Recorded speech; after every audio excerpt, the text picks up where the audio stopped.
तो कोई तो ऐसे 2-3 बंदे फिर ऐसे बोले कि हाँ भाई तू तो, तेरे पास तो कैटेगरी है, तू तो आराम से लग जाएगा, तेरा कुछ टेंशन नहीं है, ऐसा नहीं। ये बोला, मैं पूरा 90 to 100% पूरा डिस्ट्रैक्टेड था।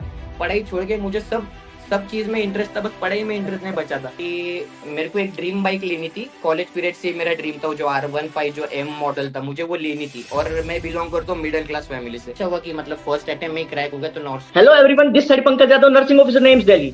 तो मेरे पास में मैंने लास्ट 2-4 दिन पहले इंस्टाग्राम के ऊपर Q&A किया था, तो उसके अंदर मैंने पूछ रहा था कि भाई नेक्स्ट वीडियो मैं किस टॉपिक पे बनाऊं। तो काफी सारे लोगों ने मेरे पास में सक्सेस स्टोरी से रिलेटेड सर कोई पॉडकास्ट कीजिए, या फिर काफी सारी जो नई सक्सेस स्टोरीज उनसे मिलाइए। काफी ट्रेंडिंग और काफी ट्रेंडिंग इंसान को लेकर आए जो इंस्टाग्राम के ऊपर काफी मेहनत, अगर आप जो नर्सिंग फील्ड से और इनको आपने देखा होगा अपनी वीडियोस के अंदर या फिर इंस्टाग्राम की फीड के अंदर, क्योंकि मैंने भी देखा था तो मैंने इनसे बात की।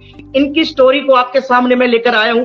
और वीडियो अच्छा लगे तो लाइक जरूर कर देना, चैनल को जरूर सब्सक्राइब कर देना। और बाकी इसके अलावा मैं रिक्वेस्ट करता हूं, जिसको आप इतनी देर से स्क्रीन के ऊपर देख रहे हैं, कि वो आप छोटा सा अपना इंटरव्यू दे सारे बच्चों को। सो है गाइस, कैसे हो सब? मुझे आप लोगों ने देखा ही होगा इंस्टाग्राम पे वगैरह, मतलब बहुत सारे एम्स वगैरह में से नॉन नर्सिंग नर्सिंग सारे जन अभी तो आ रहे हैं, हलू हलू सारे फॉलोअर्स वगैरह बढ़ रहे हैं। सो सबके क्वेश्चंस वगैरह भी आ रहे हैं। तो सबसे पहले मैं अपना इंट्रोडक्शन दे देता हूँ। सो मेरा नाम है रोहित बाबुल, और आप मेरे इंस्टाग्राम पे व्हाइट कोट राइडर से भी मुझे जानते होंगे। तो बाकी मैं अभी अभी एम्स नागपुर में लगा हूँ, मतलब अभी अभी नहीं लगा हूँ, मुझे तकरीबन 1.5 साल से ऊपर हो गया है एम्स नागपुर ज्वाइन होके। अच्छा, तो रोहित आपने कौन सा नॉर्थ सेट क्रैक किया था, आपकी कौन सी रैंक आई थी? सर मैंने एक्चुअली क्रैक की थी नॉर्सेट 4, मतलब मेरा फर्स्ट अटेम्प्ट भी था, तो ज्यादा कुछ मुझे आइडिया था नहीं, बट सीनियर्स वगैरह से गाइडेंस वगैरह लेता था। अच्छा हुआ कि मतलब फर्स्ट अटेम्प्ट में ही क्रैक हो गया। तो नॉर्सेट 4 मैंने दिया था और नॉर्सेट 4 मेरा क्रैक हुआ था। और मेरी रैंक आई थी कुछ ऑल इंडिया रैंक 381 की मेरी ऑल इंडिया रैंक। ओके, तो आप देख के चलिए कि भाई ऐसे भी एग्जाम्पल है कि भारत सरकार ने 80-20 लगाया हुआ है, उसमें फर्स्ट अटेम्प्ट में ही और लड़के का सिलेक्शन हो सकता है, और वो भी 381। काफी अच्छी रैंक है। और ये एक अपने आप के अंदर जीता जागता सबूत है कि अगर आप जेन्युइनली ईमानदारी से मेहनत करते हो तो फर्स्ट अटेम्प्ट में भी हो जाता है। जो मेरे पास में बहुत बार क्वेश्चन पूछते हैं कि सर मेरे 2-3 महीने की तैयारी है, 6 महीने की मेरा फर्स्ट अटेम्प्ट है, और मैं सिलेक्शन हो पाएगा या नहीं हो पाएगा। तो ये आप सबके सामने एक लाइव एग्जाम्पल है। देन इसके बाद में नेक्स्ट क्वेश्चन मैं आपसे पूछना चाहूंगा रोहित, दैट इज कि एम्स नागपुर ही क्यों चूज किया? क्योंकि 381 काफी अच्छी रैंक आपकी, तो आप कोई और भी एम्स अलॉट करवा सकते थे या कोई और भी आपको मिल सकता था, तो ऐसा क्यों किया? प्लीज सारे बच्चों को बताइए। एक्चुअली मैं बिलोंग करता हूँ छत्रपति संभाजी नगर से, जो कि औरंगाबाद से भी पहचाना जाता है। सो अभी वो पड़ता है महाराष्ट्र में, और महाराष्ट्र में बस एक ही एम्स है, वो है अपना एम्स नागपुर। इसके अलावा अभी तक तो कोई अभी है नहीं किधर महाराष्ट्र में किधर बनेगा वगैरह, या फिर इन डेवलपमेंट वगैरह ऐसे। तो बाकी बाकी तो सारे एम्स आउट ऑफ महाराष्ट्र ही है। सो वही मेरा फर्स्ट माइंड में तो यही प्रेफरेंस था कि मेरा कुछ भी रैंक आ जाए, बट फर्स्ट प्रेफरेंस तो मेरा नागपुर ही था। बाकी नागपुर मैंने फर्स्ट दिया, देन सेकंड हैदराबाद दिया, थर्ड मैंने एम्स रायपुर दिया था। बस यही उम्मीद में था कि एम्स नागपुर मिल जाए, क्योंकि होम टाउन से भी पास में था। यहाँ से मेरा घर कुछ पड़ता है 450-500 किलोमीटर, तो थोड़ा पास है। तो इसलिए मेरा फर्स्ट प्रेफरेंस तो एम्स नागपुर ही था। एंड भगवान की दया से मिल गया, नागपुर ही मिल गया, तो बहुत अच्छा हुआ वो एक प्रकार से। चलो देखो, 381 रैंक बहुत अच्छी रैंक है, क्योंकि इस रैंक से आपको लगभग ऊपर के शायद जोधपुर एम्स वगैरह को छोड़ के बाकी तो सारे कोई भी एम्स आप ले सकते हो, क्योंकि जोधपुर एम्स का तो अलग ही लेवल का कंपटीशन चलता है, खासकर लड़कों के लिए, क्योंकि 80-20 है तो उसके अंदर काफी ज्यादा कंपटीशन रहता है। बाकी इसके अलावा तो नेक्स्ट क्वेश्चन मैं आपसे ये पूछना चाहूंगा रोहित, दैट इज की ठीक है, आपने नागपुर एम्स मिल गया, आपको ये रैंक अलॉट हो गई थी। देन इसके बाद में आपने कितने घंटे पढ़ाई करी फर्स्ट अटेम्प्ट के अंदर ही सिलेक्शन लेने के लिए? रोहित, आपने कितने घंटे पढ़ाई की? आप सारे बच्चों को प्लीज बताइए। अपनी नॉर्सेट की प्रिपरेशन स्टार्ट की थी जब मेरी फाइनल ईयर की एग्जाम जस्ट खत्म हुई थी, और कुछ इंटर्नशिप चालू थी हमारी, इंटर्नशिप जो अपने लास्ट में इंटर्नशिप वगैरह रहती। तो मैंने अपने इंटर्नशिप के पीरियड में मैंने पढ़ाई स्टार्ट की थी। तो तब इंटर्नशिप चलती थी, तो तब ज्यादा पढ़ाई होती नहीं थी।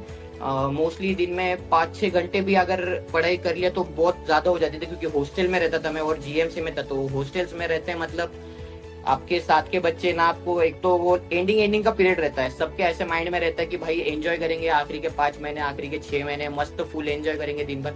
तो उस पूरे दोस्तों के साथ एंजॉय वगैरह करके मेरे पास 4 से 5 घंटे में निकाल लेता था। सो ऐसा करके मैंने खुद को अपना डेवलप किया, टाइम वगैरह बढ़ाते गया। फिर एट द एंड 15 से 16 घंटे तो भी मैं दिन में पढ़ते था।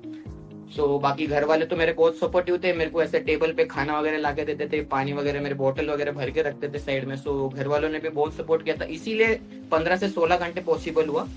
फिर बाद में मैंने जॉब वगैरह ज्वाइन कर ली। वो जॉब भी मैंने इसलिए ज्वाइन कर ली क्योंकि उसके पीछे भी एक सिली रीजन है, मतलब वो रीजन बताऊंगा तो हंस लेंगे लोग।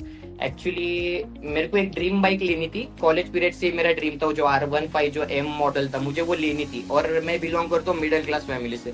मेरे घर पे अगर 20,000 का भी मोबाइल लेने की मैंने बात की तो उस पे 200 सवाल पूछेंगे तो अगर मैं इतनी 2.5-3 लाख की बाइक लेने की बात करता था सही तो, बात है। और मेरा ऐसा है कि मुझे ऐसा जल्दी सक्सेस चाहिए, मुझे ऐसा किसी चीज के लिए वेट करना पसंद नहीं। कि अभी घर वाले तो बोलते थे कि हाँ तू एक बार लग जा, एग्जाम क्रैक कर ले, फिर तेरे को जो चाहिए हम लेके देंगे।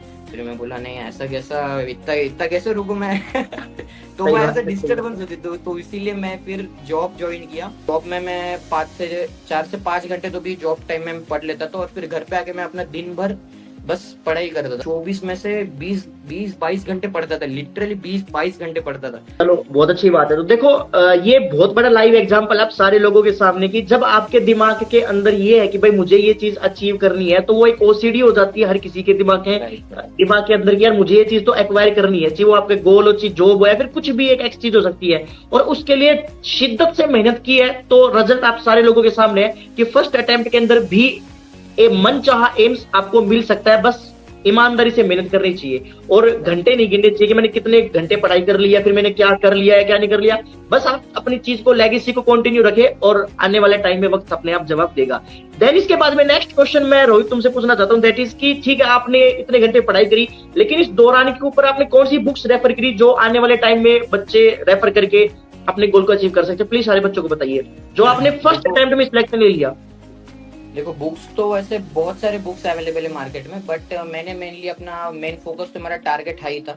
जो सारे नॉर्सेट एस्पिरेंट्स का फर्स्ट प्रायोरिटी होता है वो है अपना टारगेट है, वो तो अपना बेसिक बुक है। उसके बाद में मैंने PR यादव लिया था, वो भी मैंने इसलिए लिया था क्योंकि मैंने, जैसे कि मैंने बताया, सीनियर्स वगैरह से थोड़ा सा गाइडेंस वगैरह लेता था।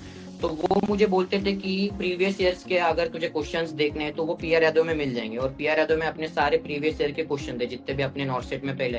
तो इसीलिए मैंने PR यादव लिया था कि ये देखने के लिए कि एटलीस्ट क्वेश्चंस आते कैसे। मतलब मैंने टारगेट और PR यादव भी यूज की। फिर बाद में मैंने लास्ट से 2 से 3 महीने में अपने रिवीजन पे ज्यादा फोकस किया, अपने कंसेप्ट को और ज्यादा कैसे स्ट्रॉन्ग बना मैंने उस पर अपना वर्क किया। सो बस बाकी आ गया रिजल्ट। और खुद रोहित ने सिर्फ टारगेट और PR पढ़कर ही सिलेक्शन लिया है, तो ऐसा जरूरी नहीं है लाइफ के अंदर कि बहुत सारे लोग बोलते हैं कि यार बिना मोसबी के सिलेक्शन नहीं होते, बिना एनक्लेक्स के सिलेक्शन नहीं हो सकता। बस अगर आपके बेसिक्स क्लियर है और आपने कंटिन्यूटी मेहनत की है, अपने सारे जो क्वेश्चंस है उनकी अच्छे से प्रैक्टिस की है, तो डैम श्योर आपका सिलेक्शन होगा। तो ये अपने आप के अंदर एक बहुत ही ज्यादा मोटिवेशन वाली बात है। देन नेक्स्ट क्वेश्चन मैं आपसे मैं पूछना चाहूंगा रोहित, दैट इज की जैसे आपने इतने कम समय में और सिर्फ 2 बुक पढ़ के आपने सिलेक्शन लिया है, तो कोई टिप्स एंड ट्रिक्स जो आप सारे बच्चों को बताना चाहें जिससे कि उनकी तैयारी के अंदर हेल्प हो, प्लीज सारे बच्चों को बताइए। देखो बहुत बच्चे ये करते कि हमें बेस्ट सब्सक्रिप्शन मिलेगा तो ही अपना सिलेक्शन होगा, अगर हमने एनक्लिक्स पढ़ी तो ही अपना सिलेक्शन होगा, ऐसा मिथ बैठ गया है ऐसे बच्चों के, बहुत सारे बच्चों के सिर में। तो वो क्या करते कि सबसे हार्ड पोर्शन ट्राई करने का देखते। फॉर एग्जांपल अभी सीधा सीधा एनक्लिक्स पढ़ना स्टार्ट कर देंगे बच्चे, टारगेट और PR यादव को देखेंगे। बट मैंने नॉर्सेट 4 में मैंने एनक्लिक्स तो ली नहीं थी, बट नॉर्सेट 5 से मैं देख रहा हूँ कि जो एनक्लिक्स में जो अपने क्वेश्चन है वो सारे अपने क्लिनिकल बेस्ड के क्वेश्चन है। मतलब सारे वो कंसेप्चुअल बेस्ड क्वेश्चंस दिए हुए एनक्लेक्स में, मतलब वो लेवल 3 के क्वेश्चंस है। अगर हम देखा जाए तो लेवल 1 में आएंगे अपने सारे बेसिक क्वेश्चंस 1 लाइनर, लेवल 2 में अपने प्रीवियस ईयर्स के वगैरह देख ले। अगर वो अपने 2 लेवल क्लियर है तब जाके हम अपना एनक्लेक्स सॉल्व कर पाएंगे। सो वही बात है, अपना पहले बेसिक क्लियर करो सबसे मेन। आप बुक चाहे कोई भी यूज कर रहे हो, आप सब्सक्रिप्शन कोई भी यूज कर रहे हो, इट डजंट मैटर। देखो सारे आप कोई भी सब्सक्रिप्शन ले ले, कंसेप्ट तो सारे सेम ही रहेंगे। ऐसा नहीं कि हमने NNL ले लिया, ये थोड़ा कुछ अलग बताएंगे जिससे कंसेप्ट और इजी हो जाएगा, कोई दूसरा सब्सक्रिप्शन लेंगे वो कुछ ऐड ऑन करेंगे कि कंसेप्ट और इजी हो जाएगा। ऐसा कुछ नहीं, अगर एक कंसेप्ट पर्टिकुलर कंसेप्ट हार्ड है तो वो हार्ड ही रहेगा, ऐसा नहीं कि कोई और ऐड ऑन कर देगा। वो हार्ड कंसेप्ट अपन इजी कब करेंगे, जब अपन उसको प्रॉपरली रिवीजन रिवीजन करने के बाद ही सारे कंसेप्ट अपने क्लियर होंगे।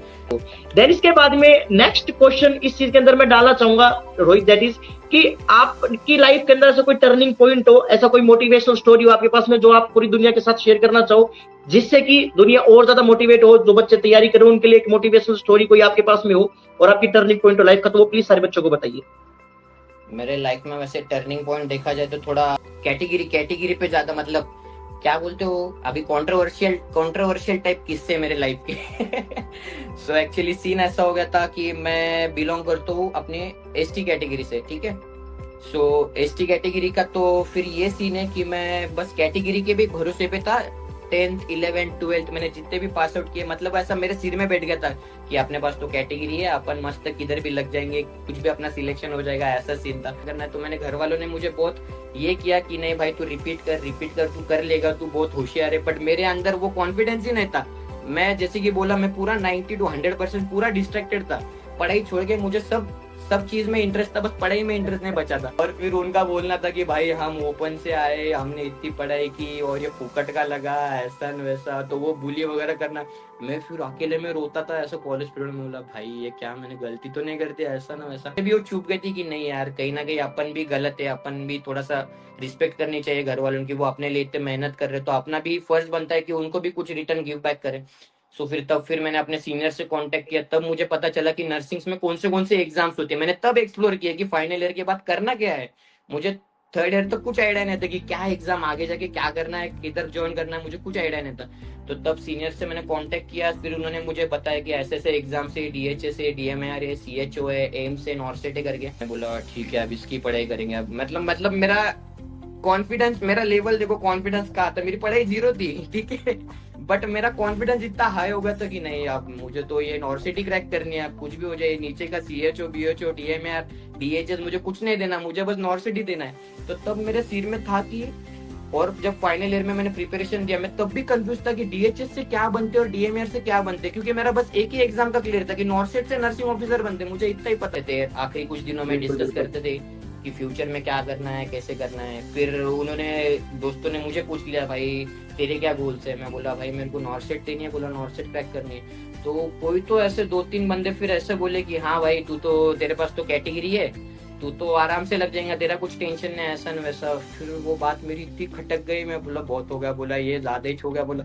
तो मैं उधर फिर इतना उनसे मतलब झगड़े हो गए थे ऑलमोस्ट। बट फिर मैंने वो बात अपने मन में समाई कि फिर मैंने वहां पे सबके सामने बोल दिया कि नहीं भाई तुम जितने भी बैठे हो ना, बोला इधर 25-30 बच्चे, जिसके भी इसमें दम होगा, बोला तुम मेरे आगे तुम रैंक लाके बताओ, बोला नॉर्सेट को, फिर मैं तुम्हें मान जाऊंगा कि कौन कैटेगरी के दम पे लगा, कौन किसके दम पे लगा। तो तब वो बात मेरे मन में इतनी ज्यादा चुभ गई, मैं बोलना चाहता हूँ भाई, तब से वो मेरा मेन टर्निंग पॉइंट था। तो वो बात मैंने ऐसे सिर में थमा के इनको तो जवाब देना ही है। ये मतलब दोस्त थे मेरे अच्छे, 6-7 दोस्त मेरे बहुत अच्छे थे, बहुत अच्छे। मतलब हम बस उठना पिटना खाना भागना, हम उठना सब उनके साथ ही था। बट वो रहते ना बैच में ऐसे 4 बजे, उनको बहुत ज्यादा कमांड होता है कि भाई हम पढ़ाई करके लगे, ये ऐसे ही लग गया, आगे जाके भी ये ऐसे ही करेगा।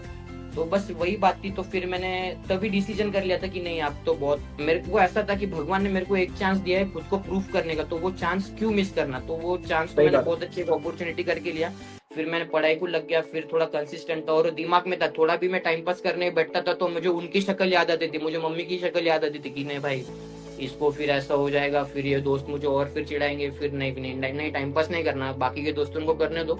तो इसलिए मैं सबसे पहले कॉलेज से रिलीव हो गया, सारे ड्यूटीज वगैरह कर लिए, सारा रिलीव हो गया। फिर मैं घर में आया, फिर घर पे मैंने अपनी पढ़ाई वगैरह कंटिन्यू की। फिर मैं तब, यही था टर्निंग पॉइंट, बाकी तो और कुछ नहीं था। फिर लग गया फर्स्ट अटेम्प्ट। मेहनत की आपने, फाइट किया। ऑल इंडिया रैंक कोई कैटेगरी से नहीं आती है, ऑल इंडिया रैंक आपकी मेहनत से आती है।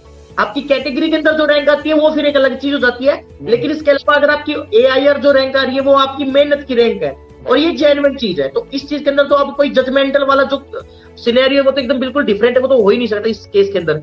और बाकी इसके अलावा आपने फर्स्ट अटेम्प्ट के अंदर 381 रैंक लाके आपका जो मन चाहा गोल है उसको अटेम्प्ट कर लिया, अचीव कर लिया। और अब चाहिए आप बाइक लीजिए, चाहिए आप कुछ भी कीजिए, तब आपकी जिंदगी है। आपकी जो बात है और जो आपकी पूरी कन्वर्सेशन हुई है, इसके अंदर मेरे को पूरी ईमानदारी और होनेस्टी दिख रही है। और यही एक ऐसी चीज है जो हर इंसान को, हर बच्चे को, हर स्टूडेंट को ये चीज अपनी लाइफ के अंदर इंप्लीमेंट करनी चाहिए।